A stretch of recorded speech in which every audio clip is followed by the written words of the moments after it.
আচ্ছা, কোনোভাবে যদি জানতে পারেন যে যে সেই বয়ফ্রেন্ডের আরো কয়েকটা গার্লফ্রেন্ড আছে, কি করবেন? তাহলে আমিও পরক্রিয়া করবো। ছেলেরা করতে পারে, মেয়েরা করতে পারে না। আমার মনে হয় না যে আমার লাভ ওরকম কিছু হবে।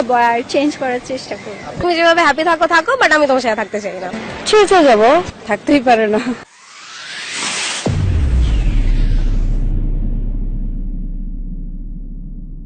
হ্যালো সবাই, আমি শাহিদুর রহমান সজল। আজ আমরা পথচারী মানুষের মধ্যে কিছু প্রশ্নের উত্তর খুঁজতে এসেছি। দেখা যাক সাধারণ মানুষের কাছ থেকে আমরা কি ধরনের উত্তর পাই। আচ্ছা আপু, নাম? পাত্রী। পাত্রী? বিয়ের পাত্রী? হ্যাঁ। আচ্ছা, কোনোভাবে যদি জানতে পারেন যে যে সেই বয়ফ্রেন্ডের আরো কয়েকটা গার্লফ্রেন্ড আছে, কি করবেন? কিছুই করবো না, আমিও আরো কয়েকটা বয়ফ্রেন্ড মেনে নিব। আপনিও কয়েকটা বয়ফ্রেন্ড মেনে নেবেন, এটা ভালোবাসা? আর যদি বর যদি পরকীয়া করে? তাহলে আমিও পরক্রিয়া করবো। ছেলেরা করতে পারে, মেয়েরা করতে পারে না। আরে বাপরে বাপরে বাপ, কি টাইপের পরকীয়া? বরের ধরেন পাশের ফ্ল্যাটের ডিপেন্ডস করবে বয়ফ্রেন্ডের উপর আর বরের উপর। হ্যাঁ। আচ্ছা, এটা একটা ব্যাপার আছে, সেটা হচ্ছে যে ধরেন যে বরের সাথে থাকতেছেন, বয়ফ্রেন্ড তো আছে বুঝছি, বরের সাথে থাকতে থাকতে যদি বর মানে পাশের ফ্ল্যাটের কোনো ভাবি বা আপুর সাথে সম্পর্ক করে ফেলে, সেক্ষেত্রে কি করণীয়? ওই ভাবি বাপুর যে আছে অল্টারনেটিভ, আমিও তার সাথে করার ট্রাই করবো। নাহলে তো জেলাসটা হবে না, ফিলিংসটা তো বুঝবে না। এটা যদি ফিজিক্যালি যদি রিলেশনটা হয়ে যায়, সেটার ক্ষেত্রে অন্য কিছু দেখা যাবে। সেক্ষেত্রে কি আপনিও সেটাই করবেন? না, ওইটা অবভিয়াসলি অন্য কিছু দেখা যাবে। কি হতে পারে অন্য কিছু? সেটা সময়টা দেখা যাবে। একটা সময় দেখা যাবে। ধন্যবাদ আপু। Thank you. আচ্ছা আপু, আপনার নাম? মাইমুন আহমেদ। সরি, মাইমুন আহমেদ। মাইমুন আহমেদ। আচ্ছা আপু, আপনার কাছে একটা দৈনন্দিন জীবনের কোশ্চেন। ধরেন আপনার বয়ফ্রেন্ড আছে, তো কি নাই? না ভাইয়া। আচ্ছা, না থাকলেও আছে। আচ্ছা, আপনার বয়ফ্রেন্ড আছে, আচ্ছা যদি কখনো হয়, আচ্ছা আপনি যদি ছেলেটাকে মানে সত্যি ভালোবেসে ফেলার পর আপনি বুঝতে পারলেন যে না, ছেলেটা আরো কয়েক সম্পর্ক, তখন আপনি কি করবেন? তাকে আক্স করবো যে কেন সে আমার সাথে এরকমটা করলো, দেন তাকে ছেড়ে দিব। ছেড়ে দিবেন? তাহলে জিজ্ঞেস করা দরকার কি?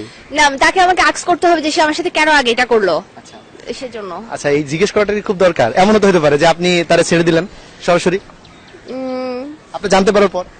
না, আমি আগে আক্স করবো, শিওর হতে হবে। হ্যাঁ। আচ্ছা, যদি সে আপনার উল্টাপাল্টা কিছু বোঝাই দেয়, কিন্তু আপনি জানেন যে রিলেশনটা আছে, তখন কি করবেন? তখন সে উল্টাপাল্টা বোঝাতে পারবে না, কজ আমার কাছে প্রুফ আছে। আচ্ছা, proof থাকলে কি আপনি ছেড়ে দিবেন তাকে? Of course. কিন্তু আপনি তো তাকে খুব ভালোবাসেন, তো সেক্ষেত্রে কিছু ভুল ত্রুটি তো আমরা মানায় নিতে পারি নাকি, পারি না? পারি, কিন্তু সে তো আমাকে ট্রু লাভ করে না। এখন আমি যদি করতে থাকি তাহলে তো হবে না, তারও তো করতে হবে। আসলে ভালোবাসা তো প্রথম দিকে একতরফা থেকে শুরু হয়। আসলে আপনি এমন হলো যে আপনি আপনার আরো বেশি ভালোবাসার দিকে তাকে ওদিক থেকে নিয়ে চলে আসলেন ডাইভার্ট করে। তাহলে সেটা বলবো যে ভাগ্য। ভাগ্যের ক্ষেত্রে মানে শুধু কি ভাগ্য না, আরো অন্য কোনো কারণ থাকতে পারে? ভাইয়া আমি জানি না। আপনি জানেন না? আচ্ছা, এমন হতে পারে যে আপনি আরো অন্য কোনো দিক দিয়ে আপনি তার উপরে দুর্বল, সেই কারণে আপনাকে তার সাথে থাকতেই হবে। না, আশা করি সেরকম হবে না, কজ আমার লাভের ক্ষেত্রে আমি মনটা হচ্ছে আমার কাছে অনেক বেশি প্রাধান্য পাবে। সে যদি আমাকে মন থেকে লাভ না করে তাহলে তো আমার তো কিছু আচ্ছা, করার নাই ভাই। একটা ব্যাপার আছে এখানে, লাভটা কিন্তু মন থেকে যেতে যেতে আস্তে আস্তে ফিজিক্যালি চলে যায়, তখন মানে যদি এই টাইপের কোনো কিছু হয়ে থাকে, সেক্ষেত্রে আপনার কি কথা? না, আমার মনে হয় না যে আমার লাভ ওরকম কিছু হবে। ঠিক আছে, বাদ দিলাম লাভ। আচ্ছা, আমরা বিয়ের পরের ঘটনা বলি। আপনি সংসার করতে করতে হঠাৎ করে বুঝতে পারলেন আপনার স্বামীর একটা পরকীয়া সম্পর্ক আছে, সেক্ষেত্রে আপনি কি করবেন? ফার্স্টে আমাকে শিওর হতে হবে যে শিওর আপনি নিজে ধরেছেন, মনে করেন আপনার পাশের ফ্ল্যাটের একটা আপুর সাথে বা ভাবির সাথে, সেক্ষেত্রে আপনার কি করণীয়? তাকে ছেড়ে দিব। ছেড়ে দিবেন? এমন তো হতে পারে যে আপনারও কোনো সম্পর্ক আছে, আপনি কেন তাকে ছেড়ে দিবেন? তাহলে ছাড়বো না, কজ আমাদের দুজনেরই সম্পর্ক আছে। সম্পর্কের জন্য আপনি ছেড়ে দিবেন? না, তখন ছাড়বো না, কজ ওরও সম্পর্ক আছে, আমারও সম্পর্ক আছে। আপনিও সম্পর্ক চালাই যাবেন নাকি? ও চালাচ্ছে, আমিও চালাই যাই নাকি? সমস্যা নেই। সেরকম কিছু। তাহলে কি মানে তাহলে দুজনেই এরকমই নাকি? দুজনই সে চালাইতেছে, ওকে ফাইন, আমিও চালাই যাই, সম্পর্ক এরকম কিছু নাকি? মেবি। মেবি। আচ্ছা আচ্ছা, ঠিক আছে, আমি অনেক সুন্দর একটা উত্তর পেয়েছি আপু। থ্যাঙ্কস ভাইয়া। আপনার নাম? অন্তরা। অন্তরা আপু। আচ্ছা আপু, আমার কোশ্চেন হচ্ছে যে আপনি মনে করেন যে আপনার বয়ফ্রেন্ড আছে, আচ্ছা।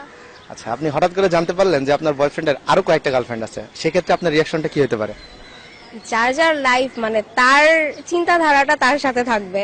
তো আমার রিয়াকশন কিছুই হবে না, যে তুমি যেভাবে হ্যাপি থাকো থাকো, বাট আমি তোমার সাথে থাকতে চাই না। এটা তো বাংলা সিনেমার কাহিনীর মতো হয়ে গেল। আসলে বাংলা সিনেমা না ভাইয়া, রিয়েল লাইফে আমার চিন্তাধারাটাই হচ্ছে এরকম। তো মানে এক একজনের চিন্তাধারাটা এক এক রকম। যার যার লাইফ যে যেভাবে চলতে চায় বা যে ধরনের চিন্তা ভাবনা নিয়ে বাঁচতে চায়, সেভাবে বাঁচুক। আপনি কি তার সাথে কারোর সাথে জোর করে তো আর থাকা যায় না, সেটা বয়ফ্রেন্ড হোক, ফ্যামিলি হোক, যাই হোক, বা ফ্রেন্ড হোক। একদিন, 2 দিন, 3 দিন জোর করা যায়, তারপর তো আর জোর করা যায় না, তাই না? যদি এরকম হয় যে আপনি ছেলেটাকে খুব বেশি ভালোবাসেন, সেক্ষেত্রে আপনার রিয়াকশনটা কি আসতে পারে? আপনি কি থাকবেন তার সাথে? খারাপ লাগবে, চেষ্টা করবো যে শুধরানো যায় কিনা, বাট যদি দেখি যে না ঠিক আছে, সে যাকে পাচ্ছে সে যদি আরো বেটার কেউ হয়, ঠিক আছে। আচ্ছা, বিয়ের পর যদি আপনি বুঝতে পারেন যে আপনার জামাই অন্য কোথাও আরো অন্য কোনো ধরনের সম্পর্ক আছে, সেক্ষেত্রে আপনি কি করবেন? তার ক্যারেক্টারিস্টিক্স এর উপর আসলে ডিপেন্ড করবে। সে যদি আমার সাথে মানে কোনো ধরনের উল্টাপাল্টা, ধরেন যে মারধর করা বা কোনো রকম মেন্টালি টর্চার করা, যেটাকে বোঝায়, যে সেই রকম ধরনের কোনো রকম আচরণ যদি না করে, তাহলে আমি হয়তোবা চেষ্টা করবো যে বিয়েটা টিকিয়ে রাখার। কিন্তু একদমই যদি না হয়, তখন অবভিয়াসলি। আচ্ছা আপু, আপনার নাম? খুশি। খুশি আপু। আচ্ছা খুশি আপু, আপনার কাছে আমাদের প্রথম কোশ্চেন, আপনার বয়ফ্রেন্ড আছে? হুম, আছে না? আছে। আচ্ছা, ভালোবাসেন তারে? হ্যাঁ, বাসি। অনেক বেশি? হ্যাঁ। আচ্ছা, কোনোভাবে জানতে পারলেন আপনার বয়ফ্রেন্ডের আরো কয়টা গার্লফ্রেন্ড আছে, কি করবেন আপনি? থাকতেই পারে না।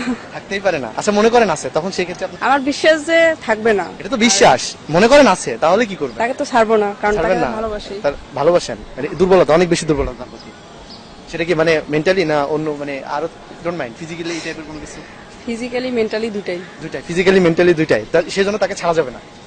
না, আসলে কি সে মানে বিশ্বাস আছে যে সে কাউকে ভালোবাসতেই পারে না, বা সে কারোর কাছে যাইতে পারে না, ঘুরে ফিরে আমার কাছেই আসতে হবে। কোশ্চেন তো সেটা না, Question কোশ্চেন কোনটা? ধরেন আপনার আছে, আপনার বয়ফ্রেন্ডের গার্লফ্রেন্ড আছে, সেক্ষেত্রে আপনার কি করণীয়? সেক্ষেত্রে টুকটাক ঝগড়া হবে, ঝগড়া, তারপর আবার ঝগড়া মাঝে মিটমাট আবার হয়ে যাবে। মানে দুর্বলতাটা অন্য ক্ষেত্রেও আছে, আমি বুঝতে আছি, ঠিক আছে, ব্যাপার না। ধন্যবাদ আপু। Thank you. বয়ফ্রেন্ডের আরো দুইটা গার্লফ্রেন্ড আছে, আপনি কি করবেন? ছেড়ে চলে যাবো। ছেড়ে চলে যাবেন? ভালোবাসেন না ছেলেকে? হ্যাঁ, বাসি। তো তার মানে এই না যে তার যদি একসাথে 2-3টা গার্লফ্রেন্ড থাকে আমি তার সাথে বসে থাকবো। মানে নিবেন? না, কেন মানায় নিবো? ছেড়ে দিবেন? অবভিয়াসলি। যদি আপনার থাকে, আপনার বয়ফ্রেন্ড কি আপনারা ছেড়ে দিবে? আমি তো সেরকম না, আমি যদি সেরকম হতাম তাহলে মানিয়ে নিতাম। তাই আপনি সেরকম না, আপনি মানে আচ্ছা ঠিক আছে, বুঝলাম। আচ্ছা, বিয়ের পরে যদি এরকম হয়? সেটা বিয়ের পরের কথা সব। বয়ফ্রেন্ড তো ছেড়ে দিলেন, বরকে কি ছেড়ে দিবেন? বর যদি পরকিয়া করে বিয়ের পর? না, ইনশাল্লাহ তেমন হবে না। হলে যদি হয়ে যায়, মনে করেন হয়ে গেছে আপনার লাইফে, তাহলে সিচুয়েশন দেখে অবস্থা। সিচুয়েশন কি হতে পারে? ও যদি ভালো হয়ে যায় দেন হয়তো বা মেনে নিতে পারি, আর যদি না হয় তাহলে চলে আসতে পারি। ভালো হলে মানে নিবেন নাকি? চেষ্টা করবেন তাকে ভালো করার? অবভিয়াসলি। তার যে মানে আপনার প্রতি মানে চাওয়া পাওয়া, সেগুলো আপনি পূরণ করার চেষ্টা করবেন? হ্যাঁ, অবশ্যই। আচ্ছা ঠিক আছে আপু, ধন্যবাদ। Thank you.